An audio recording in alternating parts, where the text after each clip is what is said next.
right. My FightHype.com. Sean Zattel here with Brad Solomon, a.k.a. Brad King Solomon. What's up, Brad? Oh, ain't that much, man. We good. Man, I know you coming out of Georgia, but you got the Kronk on today. What's up with that? Yeah, well, you know, the crunk, man, you still stamp me. Give me a few crumb shirt with my name on the back of it, Brad King Solomon, Georgetown. Okay, so it's like in your own jersey, huh? Yeah. Yeah, you know, he stamped me before I left. We done a few camps with him in Florida when I was down there. And, you know, I sport a lot of his upcoming fighter who was in the amateur with, so he liked me as a fighter. Emmanuel did. Yeah. Man, God bless his soul. Do you get a chance to see Javon Hill down there? I ain't seen him in a minute. I seen him a few times, but I ain't, you know, over the years, you know, I ain't seen him in a minute. Was being around Emmanuel, was he different than any other boxing coach? Well, he was one of a kind. Yeah, he had his, you know, he was one of a kind. Well, I started fighting in prison, you know what I'm saying? So had a lot of fighters, a lot of coaches who fought in the prison system. They grew up there because they had a life sentence and stuff. So I was taught underneath their rules and stuff like that. That's right. Bernard Hopkins fought in prison when he was out there in Pennsylvania. So Right. is there talent Yeah. Man, there's a whole lot of talent, you know, but, you know, they just, they're in the world of their own, you know what I'm saying, behind the fences and stuff like that. So it's basically like when I'm fighting, they with me, you know what I'm saying, because I know they living theirs in there. They got to do what they got to do. They got to live on that side, and I'm out, you know what I'm saying? So, and I told them, you know, there was the trade I was coming out and do it when I touched down, when I got in the world, and I just pursued my career. So is it like boxing kind of saved your life kind of thing? Would you say that, or? Yeah, I'm going to say it kind of like. Who gave you got me on something that I want to do as for my life, and just like about to pick up a trade. That's what I've been, you know what I'm saying? Were you actually, was it just sparring in there, or did you actually have any football fights? We had fights in there. Yeah, we would travel to different prisons. Every month we would fight. Is it any different than just doing a sanctioned amateur or professional fight? Different? No, it was like professional fighting because, you know, you could have wear the headgear if you wanted to, but, you know, you didn't have to wear the headgear. So It was like professional fighting, but it was brutal because I'm fighting. I had 20-some fights in there, and I fought a lot of dudes with life sentences, or, you know what I'm saying? And them dudes was tough, and, you know, but it was just that I took my craft serious in there, and I knew where I was going with it. And, you know, I'm still here right here today talking with y'all. Finna get off into another big fight of my career with a young kid, Ellis. Rashidi Ellis, man.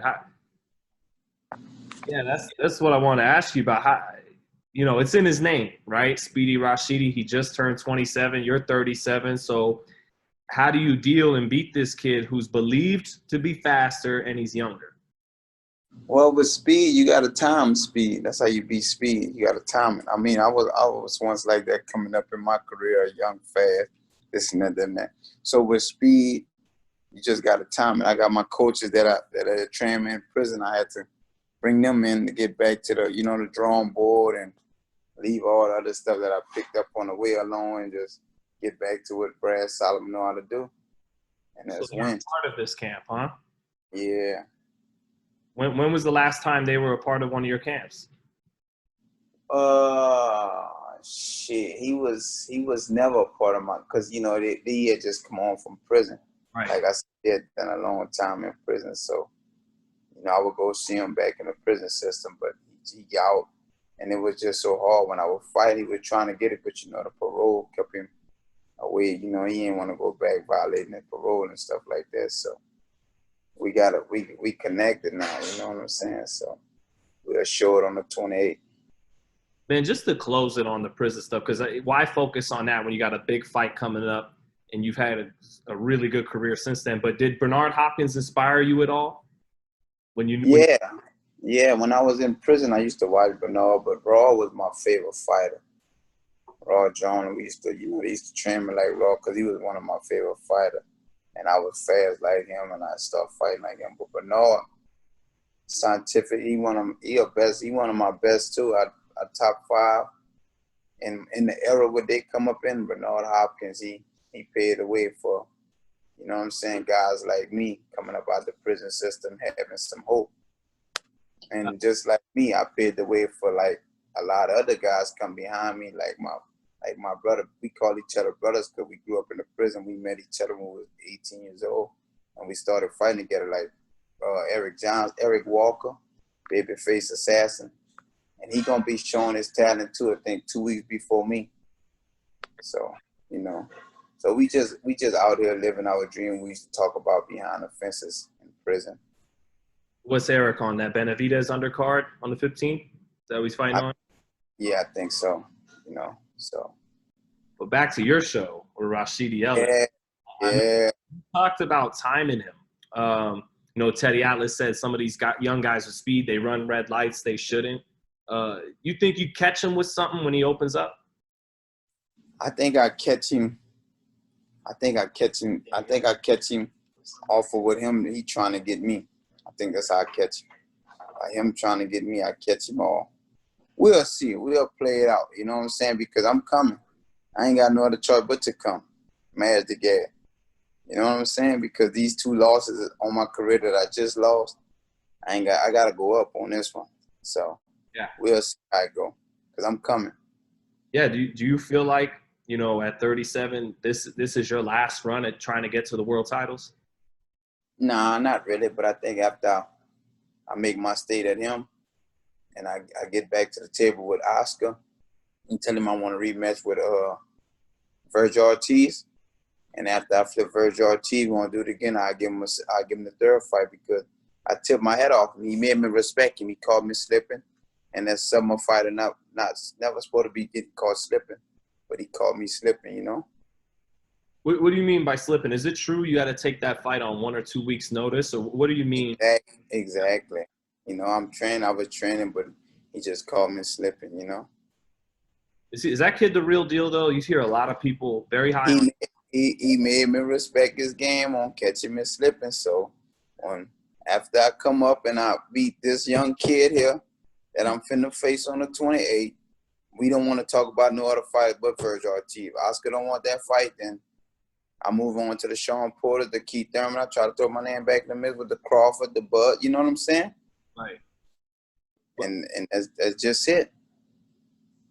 Obviously, you want that second fight with him, and you confident you would beat him. But from what you saw in the ring, is Ortiz as good as they say? Is he gonna be on that level of the other guys you want to fight, Spence and Crawford and all them guys? Yes, the Ortiz that made me respect him. Yes, yes, I tipped my hat off him because he made me respect him as a fighter. But coming to the second fight, they'll all put him back up with me. I'm gonna have to make him respect me. What is it though that you felt from that first fight that I know I can do more with this kid? Obviously, you only got a week or 2 to train, but talking skills and stuff in the ring. What could you? I know you can't give away everything, but what could you take advantage of with Virgil's second time around? Bringing it to him, show him I could bring it like he could bring it. Ain't no box. I could bring it, box, do whatever I want to do with it. I want to show him that I own the ring. When I'm in the ring with him, I can own the ring with whoever I'm in the ring with. I beat myself because I got caught on slip. You know what I'm saying? But that's why he made me tip my head off, tell him and respect him because he caught me slipping. Lastly, about you and Virgil, before we get back to the fight on August 28th in California, is his power? What's his power like? Obviously he's got none but size. He the truth. He the truth, man. He even I felt one his jab and got knocked off battle and hit the camera. So, like I said, he made me respect him. Mm-hmm. So when about me saying make him respect him, whatever he can with his game, whatever y'all want to know, he got it. He got it. I respect the young kid. I got it. I'm gonna put it where it's supposed to be at. But this young kid on the 28th, I'm gonna try to make Golden Ball respect me to let me know I need to be back in the ring with Virgil. That's what I gotta do. Send a message to Golden Ball. I gotta send a message to Oscar. Thank you, man. Because, you know, we starting to make him the boogeyman, so we got to know. But with Rashidi, he likes to talk in the ring. He'll start talking when you think he'll be talking back. You could take advantage of that. What do you think Well, about I mean, if he getting busted in his mouth, how he gonna be able to talk? He probably was in fighters not punching him in his mouth, so he could talk all day if he not getting busted in his mouth. But if you getting busted in your mouth, how you gonna talk? It's definitely hard to. It's hard. Or if you're talking, you spitting out blood or something. Or you telling the referee you can't go no more. That's the only, you know what I'm saying? You taking a knee. So I'm coming with whatever. It's all or not on the 28th for me. Yeah, it sounds like it. It sounds like you're rested and like It's all or not. It's all out on the 28th. So this has been a full eight-week camp. Is that about the right time? 6 weeks. Mm-hmm. It's gonna be it's enough because it's enough because after my last fight on Golden Ball card, I rest my body good. I got off all the meats. I started eating clean and was doing a little training at home. The Corona came, and so I just stayed focused and just came all about family. You know what I'm saying? I had to put a whole lot on the table, so it's. No one was thinking about boxing for a minute there. Yeah, so it's either, you know what I'm saying? It's now or never for me. Is so that you're approaching it differently this time? Yes, I'm approaching like I'm coming out of prison with it on my mind to show the boxing game what it is with Brad Solomon. Well, it was that mind state coming out that got you to 26-0, right? Yeah, I mean, it just got me back locked in. You know what I'm saying? I had to lock myself down, got away from my family and everything. So it's like I went off to prison again. I got a sentence, 6-week sentence.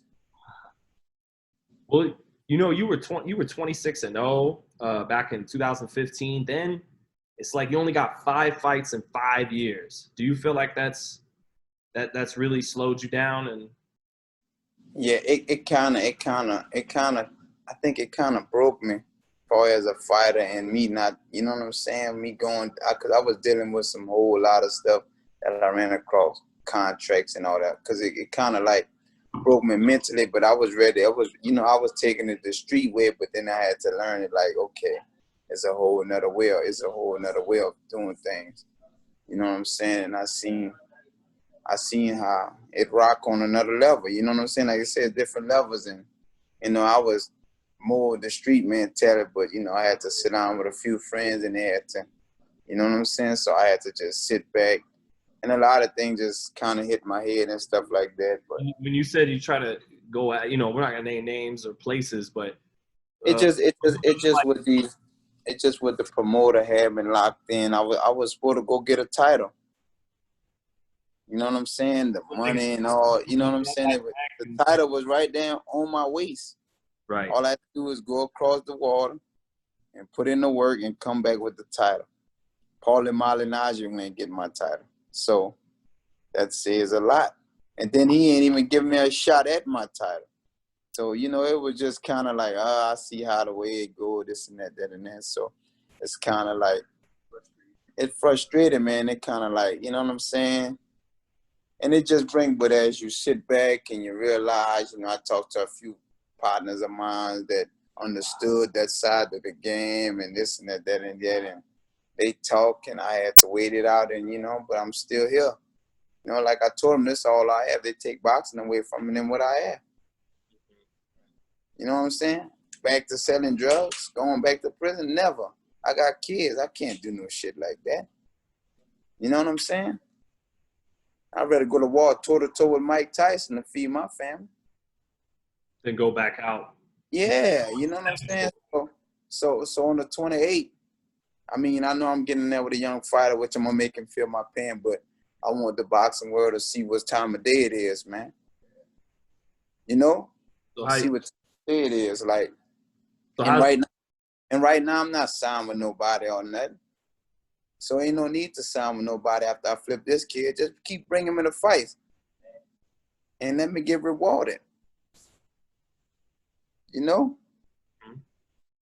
So that's I mean, you know, my head's still on the right path. I'm not gonna fall. I don't need no pressure. You know what I'm saying? I was taught that going into the prison system young. You know, if I go to prison, anybody try to play on me is either kill or get killed. And that's how it's gonna be on the 28th, man. Yeah, for like a final prediction, how you see the fight playing out? I see me stopping him. Deep waters or no? Okay. 6th round stoppage. I'm gonna see if he can fight. If they say who he is and this and that. You speed it. Let's see if you could do that shit for 10 rounds. Cause I'm gonna be there. Yeah, it sounds like you're not gonna be sitting back. No, let's see what it's about.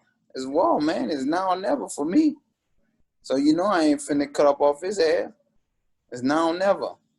So the pressure is on him, not on me. It's like I'm a convict in the game, and he just coming to the prison system. So I'm gonna see what he about, if he really that kid. You know what I'm saying? Virgil may respect him, caught me slipping, but I'm gonna see Virgil about that when I rematch him too after this fight. Man, but Brad, thanks so much.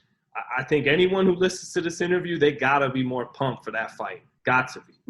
Man, if you fought with me in the amateurs when I come out of prison, when you come out the 08 Olympic or the 08 class, these cats know about me. They know what Brad Solomon about.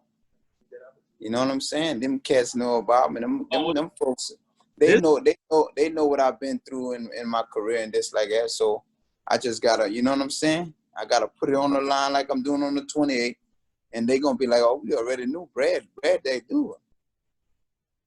I'm not. It is funny you brought up the 08 Olympic team though, because I'm sure you heard like Terrence Crawford and Gary Russell. They've been saying, ask this guy who was on the 08 team, and that were you there in that whole?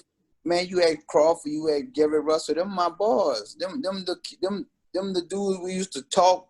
I used to hang out with this and that. Then I respect them dudes. Them dudes are some real fighters. And them dudes, the real dudes, Terrence Crawford and them probably pound for pound right now in my eye. Yep. And they got the young coming, and they got a lot of great cats. You know, it's going to always be that. As we get older, it's going to always be new producers. But at the same time, they finna see a Brad Solomon from back in the gap. They know how I do it. I'm going to do whatever I want in the ring. August 28th. August 28th. My firstborn birthday. Oh, is it a son or a daughter? My son. Son's birthday. 2000, August 28th. My firstborn. So he's basically grown now. Yeah. 2001 he was born. Okay. Well, he's 16. No, yeah, he's 19. He's grown. He's gonna be 19. Yeah. So no, that's what kept me out of prison. I was in prison when he was born. Damn. Me coming home young, went to prison young, got a kid on the way. I wasn't finna go back to no prison. And I got I got a son out there I gotta raise, and you know what I'm saying? And so, but he doing good, he working, you know what I'm saying? I'm proud of him. A young kid like that, he not on the streets. He doing what he gotta do to be a young man, you know, so I gotta pat myself on the back as well. I'm staying about that can as well. Oh yeah, you know. And then I had a daughter in 2007, and I raised her. Me and my wife, her mother passed away, so you know I gotta tip my head off. I've been through a lot, but I'm still here. And what I'm trying to tell you, I just was it was mental for me. But on the 28th, man, they might as well come with the TV deals after that. All right, man. Well, good luck. It'll be on DAZN for everybody to tune in. Thank you so much, Brad. Thank you, my man. Looking forward to the fight. Thank you, bro. Yes, indeed. All right.